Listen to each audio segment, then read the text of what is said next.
Untuk pasar keuangan, kita lihat yang terjadi selama seminggu lalu memang menggambarkan apa yang terjadi dalam pergolakan yang belum settle. Jadi saya sampaikan masih banyak versi, karena sebetulnya di Eropa dan Amerika itu sekarang sedang summer. Summer tuh biasanya banyak orang yang libur. Libur nggak cuma sekolah, tapi semua orang ngambil libur. Tapi despite summer yang harusnya relatively quiet, itu very volatile dan hostile kemarin itu. Ini juga menjadi salah satu yang harus kita perhatikan. Tapi kalau kita lihat rupiah sekarang kita sudah di bawah 16.000 lagi, 15.952. Meskipun secara year to date depresiasinya 348. Kalau dibandingkan banyak negara lain seperti yang di bawah tuh, kita masih relatively baik. Banyak negara yang suffering even more terhadap penguatan dolar. Dolar itu menguat secara global. Indeks dolar masih trennya menguat. Meskipun Fed Fund Rate cenderung akan turun, dan dalam hal ini juga US Treasury masih akan cenderung menekan karena mereka memiliki defisit yang besar, dan oleh karena itu mereka akan menerbitkan US Treasury yang banyak, dan ini menyebabkan harganya jatuh, yieldnya naik. Ini yang harus kita waspadai dari pergerakan pasar, baik karena pengaruh global, dan oleh karena itu kita di dalam negeri, terutama untuk bond kita, surat berharga negara, kita hati-hati. Tentu ini ada hubungannya dengan APBN kita yang harus kita jaga relatively on track sehingga tidak menimbulkan negative surprise kepada market. Despite kemarin volatility dan ontrang-ontrang minggu lalu, kita justru mengattract inflow untuk month to date untuk SBN kita. Kalau kita lihat yang orange sebelah kanan sekali, 4,17 triliun itu inflow masuk untuk membeli SBN. Dan yang saham adalah 1 triliun sehingga totalnya 5,25. Memang year to date kita masih mengalami suffer outflow. Namun ini dalam situasi yang volatile, market ternyata bisa mendiskriminate yang fondasi yang bagus, cerita yang konsisten bagus, dan fiskal yang relatively punya reliability selama bertahun-tahun kita jaga. Ini pengaruh yang positif yang harus kita jaga bersama. Itu cerita dari perekonomian, baik dari pasar real, yaitu seperti tadi PMI, GDP, maupun dari sisi pasar uang, yaitu dari sisi nilai tukar, kemudian surat berharga, saham, dan capital flow. Dan ini memberikan dampak yang sangat besar terhadap perekonomian kita. Sekarang saya akan mulai masuk lebih detail ke APBN kita, kinerja sampai dengan bulan Juli. Kalau kita lihat, belanja kita untuk pemerintah pusat, ada 2 kan, pusat dan kita transfer ke daerah. Di pusat kita sudah membelanjakan 1.170,8 triliun. Ini artinya 47,5% dari pagu yang ada di dalam undang-undang kita, itu sudah kita belanjakan. Ini naik 14,7. Ini berarti ada front loading yang seperti tadi saya sampaikan untuk pemilu atau pilkada. Kemudian juga kita lihat untuk beberapa pelaksanaan program bansos, sarana prasarana Hankam, dan pembangunan infrastruktur. Ini untuk belanja KL yang mencapai 588,7 triliun. Itu artinya 54% dari pagu kita sudah kita belanjakan. Belanja non KL kita, itu yang belanja bun, ada 582,1 triliun yang sudah kita belanjakan. Ini artinya 52,3% dari total pagu yang ada. 42,3 tadi aku bilang. 42,3% dari pagu. Apa saja yang ada di dalam bun ini? Belanja untuk subsidi, kompensasi, yang menerima itu yang terbesar adalah Pertamina dan PLN. Dan oleh karena itu mereka mendapatkan itu tadi pembayaran dari mereka menjalankan polisi subsidi kita dan kompensasi. itu kita sudah bayarkan, baik yang untuk 2023 maupun yang kuartal 1 tahun 2024. Dan kita juga membayar untuk pensiun. Para pensiun itu semua akunnya ada di dalam bendara negara. Jadi ini adalah profil. Kalau kita lihat dari tahun lalu yang bahkan negatif growth sampai semester 1 atau tahun 2022 yang hanya tumbuh 8,2. Exception tahun 2021 tumbuhnya bisa loncat 20 karena waktu 2020 tuh amblek jatuh karena Covid, kemudian 2021 tumbuhnya tinggi. Jadi kalau kita lihat dari 5 tahun tren terakhir H1 atau semester 1 tuh itu kita tumbuh relatif baik untuk APBN 2024 ini. Ini yang perlu untuk kita terus kelola dan jaga karena kita masih punya satu half lagi, setengah lagi, satu semester lagi untuk 2024 diselesaikan. Dari 1.170 triliun itu 872 atau 74,5% itu langsung masyarakat menikmati. Langsung ya. Artinya itu directly masyarakat bisa menikmati. Next. Ya. Agak terlambat nih kayaknya tukang sana. Mungkin mereka yang batuk. Yang mengoperatorkan operasinya nggak boleh bawa handphone jadi ngeliatin ini ya.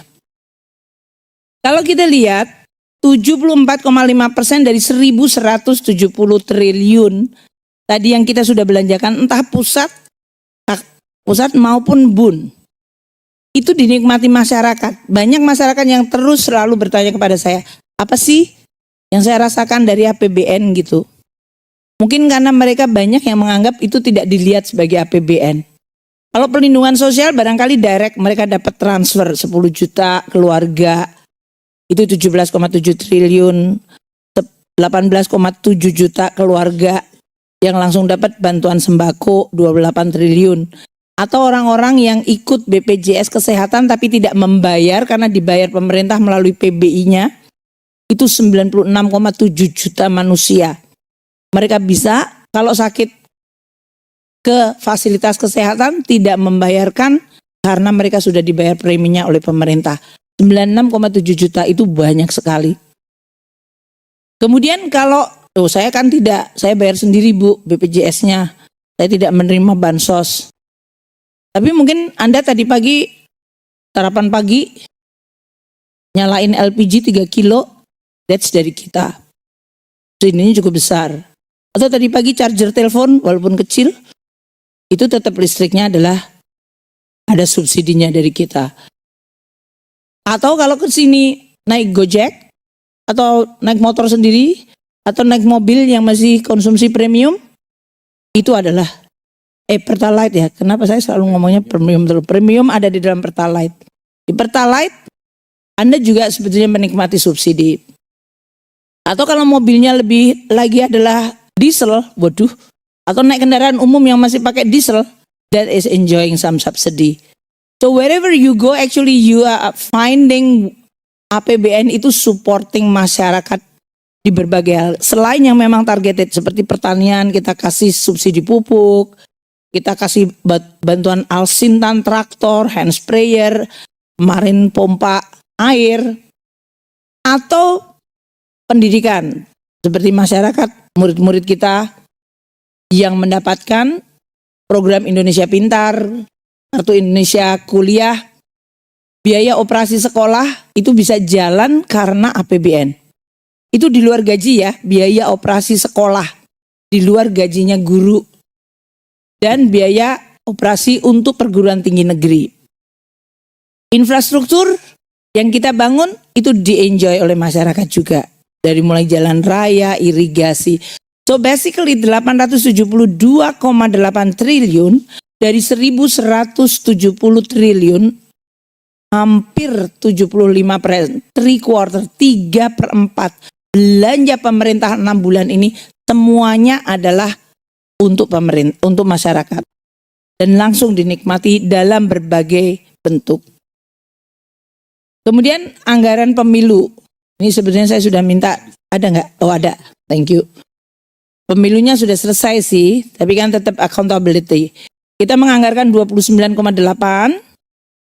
dan sudah terrealisir 78,0. KPU Bawaslu itu masih melakukan untuk pilkada. Jadi makanya kami tetap mengeluarkan ini.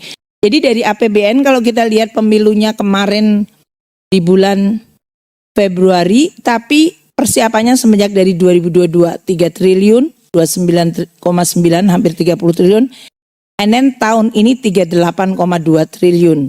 That is the cost of penyelenggaraan pemilu, baik yang direct pada KPU Bawaslu 27 triliun maupun kementerian lain yang mensupport, entah mulai dari informasi, keamanan, dan berbagai macam permasalahan hukum di mana dibawa ke MK dan itu membutuhkan juga anggaran.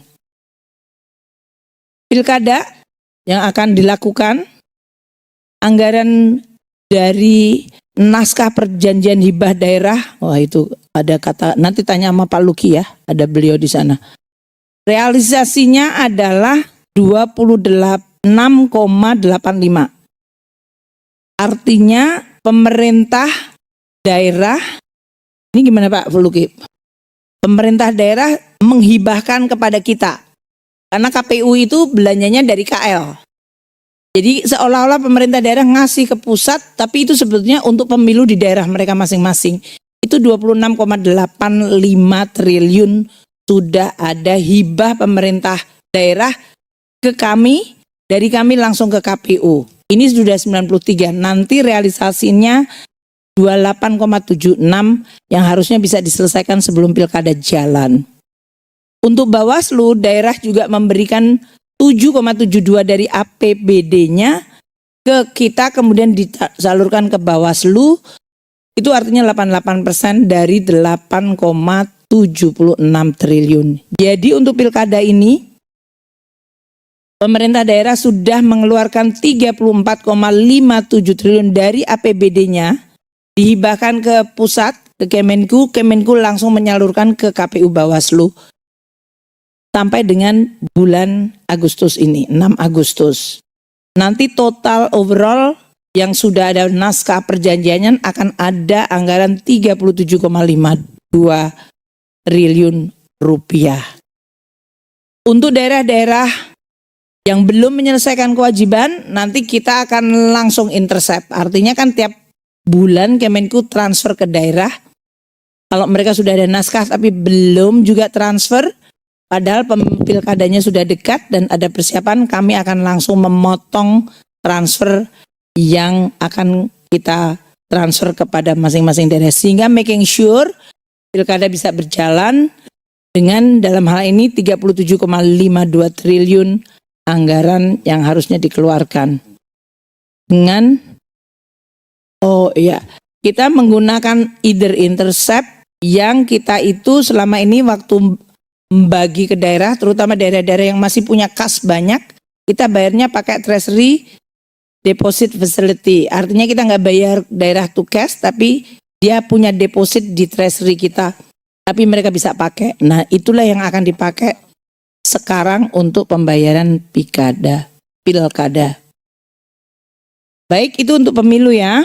Kemudian IKN. Kemarin kita ke sana. Jadi kalau kita lihat anggaran IKN, itu kan sudah mulai dialokasikan 2022, waktu kita mulai berbagai macam desain, perencanaan, sampai kepada berbagai aktivitas persiapan, realisasi meningkat sangat tajam di 2023, 27 triliun.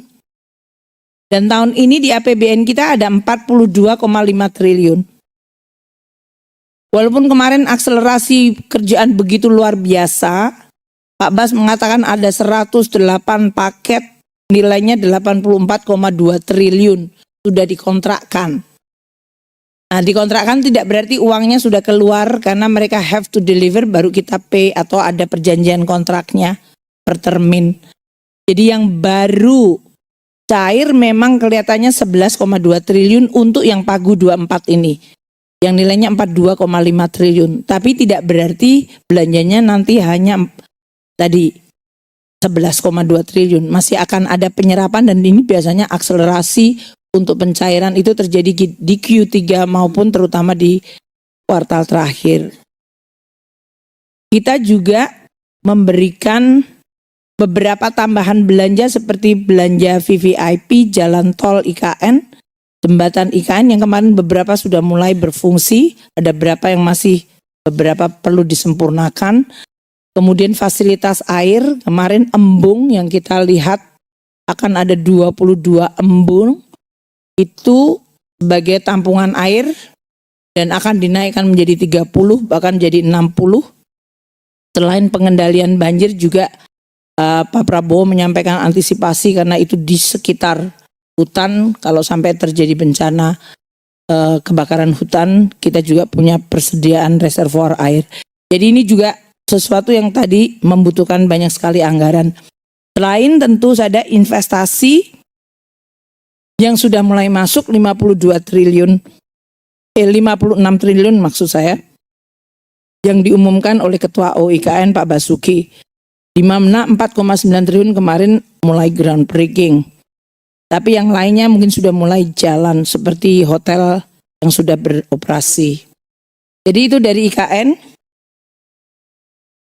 Yang kita kemarin sudah lihat untuk Istana Garuda dan Istana Nusantara yang sudah relatif bentuknya terlihat, di dalam masih banyak yang perlu untuk dilihat untuk bisa berfungsi secara penuh. Tapi kita sudah bisa sidang kabinet kemarin di sana. Itu is quite remarkable progress kalau dibandingkan saya terakhir ke sana waktu itu masih dalam situasi yang masih belum istananya itu belum ada, masih sayap Garudanya saja, tapi dalamnya itu sekarang kemarin sudah berfungsi dan bahkan beberapa ruang sudah bisa kita pakai. Sekarang saya masuk ke anggaran ke daerah. Seperti diketahui bahwa bagian dari APBN kita ditransfer ke daerah melalui transfer keuangan daerah dan dana desa TKDD. Kita lihat di gambar ini, tahun ini bulan Juli kita sudah mentransfer 468 triliun. Ini artinya 54,6% dari total transfer kita tahun ini sudah kita realisasikan, artinya sudah ditransfer ke daerah. Dan dibanding tahun lalu ini 6,1% pertumbuhan. Pertumbuhan yang cukup tinggi karena kalau kita lihat dari beberapa tahun terakhir kita cukup stagnan. Dan kalau kita lihat komponen transfer ini hampir semuanya positif. Di AU itu 264,2 triliun. Tumbuh 16,6% dibandingkan di AU tahun lalu. Ini terutama realisasi untuk yang blok grant. Jadi kita langsung transfer, nggak ada persyaratan harus dipakai untuk apa. Daerah yang harus menentukan. DBH 64,5 triliun itu juga melonjak tinggi 15,9%. Ini karena DBH ini adalah pagu kita naik tahun ini. Karena harga-harga minerba naik, ada yang disebut revenue sharing, pembagian penerimaan, maka tahun ini baru kita bagikan. Dana desa juga naik 48,5 triliun sudah ditransfer, itu naiknya 19,4%. Kalau kita lihat naiknya lebih cepat karena desa-desa cepat menyampaikan persyaratan sehingga kami bisa menyalurkan. Persyaratannya itu seperti APBDes, mereka sudah disetujui, ada rembukan dan kemudian kita syaratkan. Dana keistimewaan juga mengalami peningkatan, yaitu 1,14 triliun naik 4,3%. Ini untuk memanfaatkan sisa dana istimewa terutama untuk yang ada di RKUD, rekening khusus kas umum daerah. Insentif fiskal juga tahun ini naik cukup baik 6,6% karena ada daerah yang sudah dilakukan penyaluran insentif fiskal itu untuk inflasi dan yang lain-lain yang kemarin stunting kita akan terus lakukan pemonitoran. Dana otsus juga mengalami kenaikan 7,3 triliun dibanding 7,1, naik 2,9% untuk daerah yang sudah memenuhi syarat syarul. Yang turun itu DAK fisik. Turunnya cukup dalam. Tahun lalu 13,6, tahun ini 11,3 sampai dengan akhir Juli. Jadi turunnya 16,6%. Kenapa? Bukan karena pagunya turun, namun kalau kita lihat kontrak-kontrak DAK fisik memang sudah dilakukan, namun belum dilakukan penarikan, sehingga memang belum dibayarkan. Tapi kalau dilihat dari jumlah kontraknya, kita optimis bahwa nanti sampai akhir tahun juga akan meningkat atau catching up. Untuk DAK non fisik ini udah beberapa bulan saya sampaikan mengalami penurunan cukup tajam. 93,3 triliun tahun lalu, sekarang hanya 68,6. Ini karena kita terus-menerus berkoordinasi dengan KL terkait. KL terkait terpenting adalah Dikbud dan Kemenkes. Karena DAK non fisik itu untuk operasi sekolah, BOS, dan juga untuk operasi kesehatan, puskesmas. Dan oleh karena itu kita akan terus-menerus meminta supaya pendataannya segera selesai, datanya clean, dan oleh karena itu bisa kita transfer. Hibah dalam hal ini juga lebih rendah karena pagu hibahnya lebih kecil. Untuk below the line, ya, jadi karena itu kita sudah belanja-belanja, tapi juga ada uang keluar tapi belum, namanya bukan belanja, namanya investasi. Kalau dalam istilah kita disebutnya below the line. Itu biasanya Pak Rio yang in charge. Karena itu belanja untuk investasi itu harusnya menimbulkan apakah akumulasi dana atau dalam bentuk penanaman modal sehingga dikonsider sebagai investasi. Sampai dengan akhir Juli kita sudah mengeluarkan 53,73 triliun. Selain untuk beberapa lembaga internasional yang Indonesia sudah komit, yaitu sebesar 1,9, yang paling penting dirasakan masyarakat adalah FLPP. Ini sudah 8,6 triliun. Ini perumahan untuk masyarakat berpenghasilan rendah. Yang seperti saya sampaikan, APBN itu sudah setiap tahun mengeluarkan dana FLPP. Tahun ini alokasinya 13,72 triliun. Tujuannya adalah untuk mendanai 166.000 rumah untuk MBR, masyarakat berpendapatan rendah. Di RPJM targetnya 1 juta dan ini menyelesaikan target RPJM. Sampai 31 Juli sekarang sudah 109.719 rumah, nilainya 13,37 triliun dari alokasi yang ada di APBN 13,72 triliun. Makanya kalau beberapa teman wartawan ada yang memberitakan FLPP sekarang uangnya sudah habis karena sudah dipakai untuk hampir 109,719 dari target RPJM. Target RPJM-nya tuh 1 juta. Kita masih akan terus menimbang untuk bagaimana merespon kalau memang tadi demand-nya akan meningkat dan tentu ini juga menyumbang pada kebutuhan pertumbuhan ekonomi yang baik. Kita terus juga di below the line itu adalah transfer ke LPDP, nilainya sebesar 15 triliun dan ini sudah mendanai 23.870 orang yang menerima dan sebagian 66,5% adalah mereka yang bekerja di sektor pemerintahan publik atau 33,4% adalah dari sektor private. Anak-anak kita sekarang ada di seluruh dunia di universitas-universitas yang bagus dan itu menaikkan reputasi Indonesia dan saya berharap menaikkan juga confidence dan harapan generasi muda terhadap masa depan mereka. LPDP juga memberikan pembiayaan pada 2.967 proyek, nilainya 271. Mungkin nanti saya minta Pak 2,71 triliun. Research. Ya, tadi saya bilang apa? Proyek research. Nanti Pak Andin mungkin bisa menjelaskan apa sih riset-riset yang dibiayai sebesar itu. Ada yang langsung bermanfaat atau bagaimana? Untuk PMN kepada BUMN ada, kalau kita lihat 3 yang menonjol. BPUI 3,5 triliun. Itu industri asuransi terutama terkait masalah Jiwasraya. Jadi kita tahu betul bahwa kalau ada salah pengelolaan, terjadi fraud, itu dampaknya luar biasa dan itu berarti uang masyarakat harus menggantikan terhadap kerugian yang dihadapi. Untuk Hutama Karya kita berikan 18,6 triliun. Hutama Karya itu totalnya udah berapa Pak Rio? Dapatkan 131 triliun Bu. 131 triliun dari APBN PMN. Bagian sangat besar adalah untuk jalan tol di Sumatera. Jadi kalau teman-teman tadi lihat IKN 72 triliun, jalan tol Sumatera itu utara selatan itu udah 131 triliun. Sebetulnya nilainya cukup besar melalui PMN dari Hutama Karya.